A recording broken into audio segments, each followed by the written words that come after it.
Hey everyone, we're back at Nutrition Science, and this is it, what we have promised you, the culminating activity for the unit on nutrition labels and nutrition facts labels, and being able now to take all that information, now that you understand what you're looking at, and being able to turn that into a project, and that project is going to be evaluating a food product, and in this case, that product is going to be cereal, our breakfast cereals.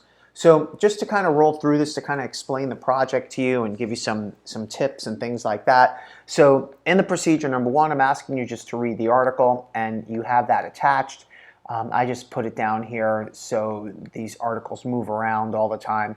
And this just basically gives you some background info about cereal, why the prices are what they are, and then it talks about health claims and whole grains and fiber and so on, and it gives you information to look at, and this is the info that we're actually going to use to evaluate each of the different cereals.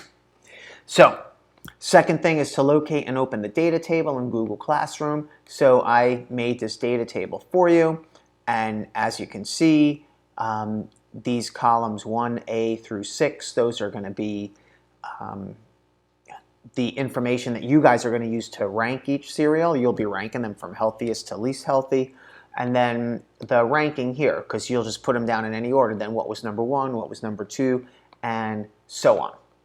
So back to the instructions. So I'm asking you to write a hypothesis. And let me get to this next one too. And then we're going to talk about the columns. So let's talk about that. So you're being asked to pick 5 different cereals, right? And you'll just type them in here, 1, 2, 3, whatever, any order, because you need to rank them. So you can use cereals that you have in the house, or you can use any cereal from anywhere in the world. You'll find the label somewhere online. I always say don't, try to pick stuff purposely that you think is healthy, like that's going to give you a better grade, because it's not. The evaluation technique is what gives you a better grade. But I always say try to pick some stuff that you like, cereals that you would usually eat, and then pick 1 or 2, like pick some that you think are healthy, or pick some that maybe your perception is that they're unhealthy. And the reason for doing that is just to kind of take a look at it and be like, oh wow, I really thought this was going to come out differently, and it makes it a little bit more interesting, a little bit more fun to kind of see what the differences really are, or if there are any. So now let's talk about the chart, and that's what all the rest of the directions in here talk about, and I want to just kind of explain this table to you. And I'm going to do that with you and kind of go through a few things. This is the sample I have attached as well, right? Nutrition Science Evaluating Cereal Sample Chart.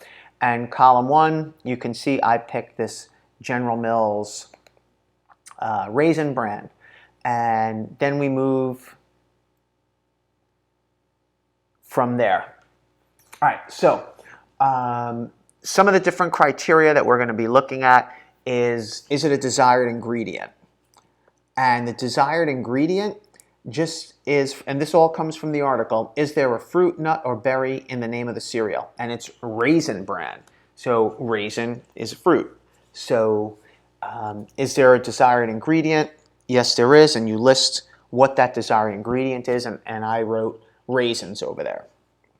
So some of them, if it's Fruity Pebbles, then it's fruit.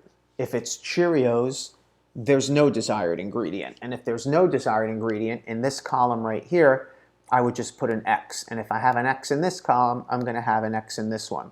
So now the next question is it desirable?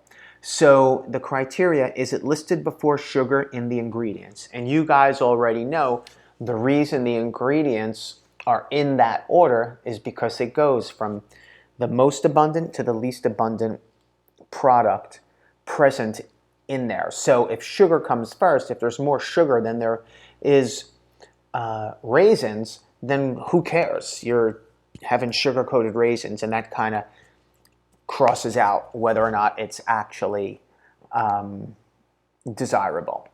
So the other thing that you're going to notice here is I have this series of pluses and minuses, and what I did, you can use this system, but you don't have to. If a cereal met the criteria, I gave it a plus, and if it didn't meet the criteria, I gave it a minus. So in my ranking system, the more pluses ranked it as a higher cereal. And then if I had a tie, what I could do is I could move to something like, to me, fat would be the next thing. So whichever one has the least amount of fat would be healthier. So you're going to come up with tiebreakers, and there's really no wrong answer to this. Just don't say because it tastes better, because these are the criteria that we're using.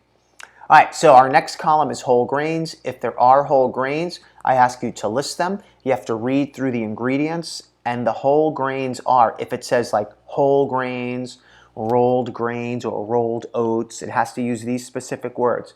If it says bran, that's going to count. And if it has rice, it has to say brown rice. Regular rice does not count. It has to say brown rice. Right? And then you would list them, list what they are so you know how many they are. Some of them may have one whole grain and some may have 5 whole grains.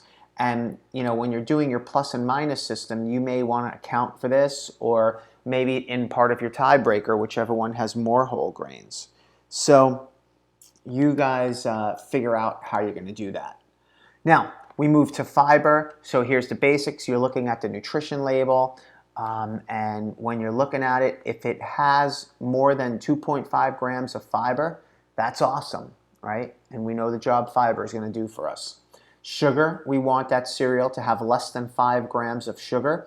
Good luck with that. And again, you may say, oh, well, there's 20 grams of sugar in Raisin Bran, but it's probably coming from the raisins. We don't know that, but this is something that the government is looking at, separating that as one of the subsections of carbohydrates is added sugar. But we'll see how that plays out. Sodium, which is really weird because we're looking at a cereal to have less than 300 milligrams, right? This sodium is measured in milligrams. 300 milligrams of sodium, which you may think is crazy, especially when you take a look at a serving of cereal is anywhere from 3/4 of a cup to 1 cup. A cup, like if you put it into a cup and filled it up, it's like putting your hands out, and like me giving you a handful of cereal is pretty much a serving. That might not be your portion. When you look at that little skinny box of cereal and it's 13 servings or 11 servings, something around there, that's talking about you and 10 of your friends could have breakfast with that box of cereal. And I would be willing to bet that for most of you that eat cereal, that box doesn't make it through the week. So you may be having 600, 900 milligrams of sodium in your breakfast. It's just like having some ramen noodles. So again, we know the reason. Sodium works as you got it, preservative. So the next one is fat, but we don't usually see a lot of fat, maybe in some of the more natural ones that have nuts and things like that in there. So we would like our cereal to have less than 3 grams of fat. And that's our criteria. If you take a look down here, you can see my Raisin Brans. It was pretty good. The only thing that it didn't do well on was sugar, but everything else was a plus. And that's my ranking system. Again, you can come up with your own, and the reason I'm saying all that is because when we scroll down, right, it says you're going to make up your ranking system, and when you're done with that, you're going to write a short paragraph. This is number 13 I'm looking at. Write a short paragraph explaining how you chose your best and worst cereals. In other words, explain the ranking system. And it needs to be something that makes sense. It's not like just anything is okay, but anything is okay as long as you're using the data that you found and used to fill out the chart. And then number 14, finally, reflect on the activity. Was your hypothesis correct? Did we not talk about the hypothesis? The hypothesis is on top of the chart. And if you take a look on the top of the chart, you can see which cereal do you think will be the healthiest, right? And for whatever, because you saw a commercial on TV, or that's what you were always brought up to believe, whatever, right? So were you right or were you wrong? Did you find out what you thought was the healthiest and you thought the least healthy? There wasn't much of a difference. Whatever, right? Were you surprised by the results? And will this activity influence your next cereal purchase? So curious to see answers on that, especially with the last activity that with the food labels for a new generation. So many of you were writing like, oh, I want food without GMOs. So even soy, which you're going to find in some of these cereals. Most soy is a GMO. But enough on that. That's what we have going. So you guys are onto this project. Probably the most time consuming is going to be getting the data table filled. But, you know, choose wisely. Have some fun with this. This is a real everyday kind of skill to have. All right, guys, that's it. You be safe, and I'll see you next time.